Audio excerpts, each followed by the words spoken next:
السلام علیکم ورحمۃ اللہ وبرکاتہ۔ عبداللہ البرغش الجنوبی، اس کے ٹویٹر پر کہ 11 منٹ کے کلپ میں آپ دیکھیں کہ تقریباً 40 آدمی بیٹھے ہوئے ہیں تمیر میں عید کے چاند دیکھنے کے لیے، اور یہ 40 آدمی سبھی دیکھ رہے ہیں آفتاب ڈوب رہا ہے، اور ٹھیک آفتاب کے ڈوبتے وقت میں یہ رؤیت الہلال کا اعلان کر رہا ہے، رأیت الہلال کا، جبکہ قاعدہ یہ ہے کہ 29 کا چاند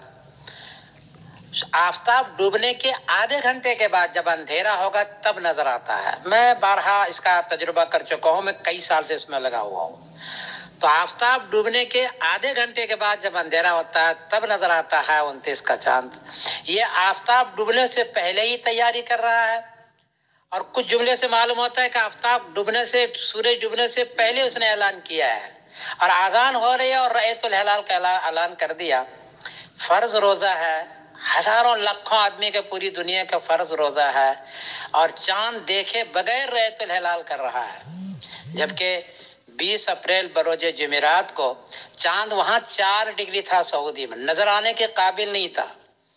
سورج گرہن بھی اس دن تھا، تو 4 ڈگری تھا، نظر آنے کے قابل نہیں تھا، سورج گرہن تھا، اس نے فوٹو بھی نہیں لیا چاند کا، اور مغرب سے پہلے یا ٹھیک مغرب کے وقت رأیت الہلال چاند دیکھنے کا اعلان کر دیا۔ یہ حال چل رہا ہے سعودی عربیہ میں،